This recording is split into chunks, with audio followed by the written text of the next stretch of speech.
Assalamualaikum warahmatullahi wabarakatuh. Perkenalkan, nama saya Isa Dani dengan NIM 18821500016 dari Program Studi Pendidikan Bahasa Inggris, mahasiswa semester 4 Universitas Pancasakti.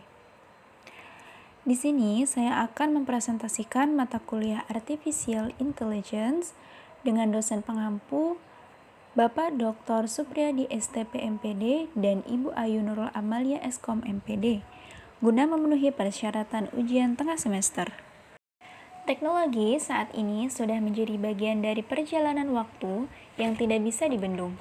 Teknologi tidak hanya merubah gaya hidup manusia, tapi juga merubah bagaimana kita bekerja, belajar, dan berinteraksi. Berbagai macam inovasi muncul setiap saat, semakin membuat aktivitas dan pekerjaan kita menjadi lebih praktis dan efektif. Salah satu teknologi yang belakangan ini menjadi perhatian adalah Artificial Intelligence.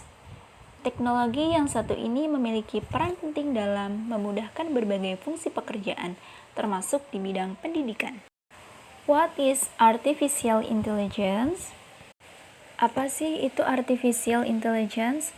Istilah Artificial Intelligence pertama kali dikenalkan pada tahun 1956 oleh John McCarthy dari MIT, Massachusetts Institute of Technology. Menurut John McCarthy, Artificial Intelligence atau kecerdasan buatan merupakan proses memodelkan cara berpikir manusia dan mendesain suatu mesin agar dapat berperilaku layaknya manusia, atau istilah lainnya disebut kognitif tes, yaitu bagaimana mesin bisa belajar secara otomatis dari data dan informasi yang sudah diprogramkan. The role of Artificial Intelligence in Education. Peranan Artificial Intelligence di dunia pendidikan.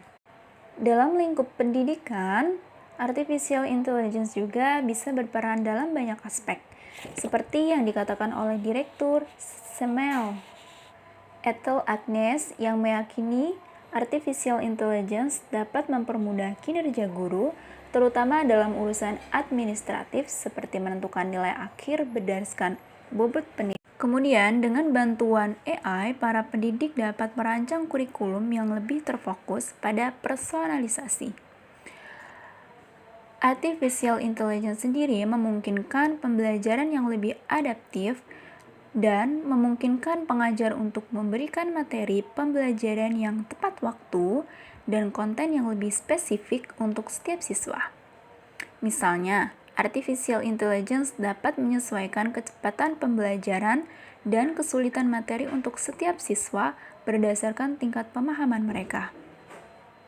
Hal ini memungkinkan setiap siswa memperoleh pengalaman pembelajaran yang sesuai dengan kebutuhan dan kemampuan mereka.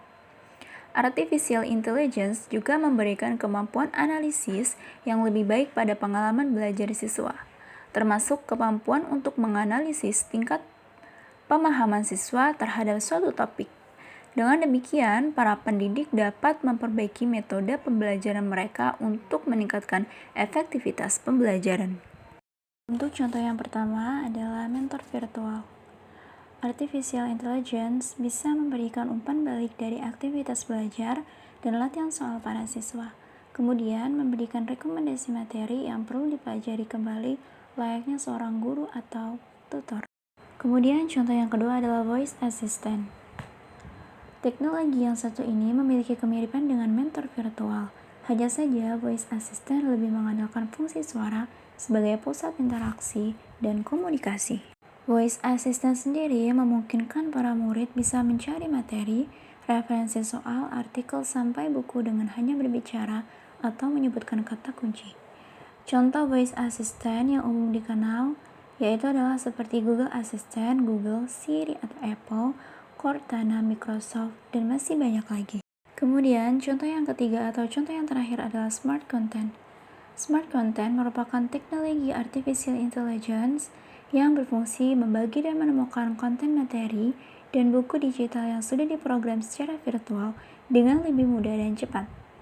Contoh umum penerapan teknologi ini terdapat di berbagai perpustakaan digital saat ini, baik di sekolah, perguruan tinggi, maupun perpustakaan umum. Ia bisa menemukan dan mengkategorikan buku yang Anda cari secara cepat dan terstruktur. Bahkan, Anda akan diberikan rekomendasi buku dan konten lain yang relevan dengan apa yang sedang Anda cari. Contoh teknologi smart content yang sudah dipakai seperti Chrome 101 yang memiliki fungsi memecahkan buku teks digital menjadi beberapa bagian spesifik. Sekian presentasi dari saya, kurang lebihnya mohon maaf. Wassalamualaikum warahmatullahi wabarakatuh.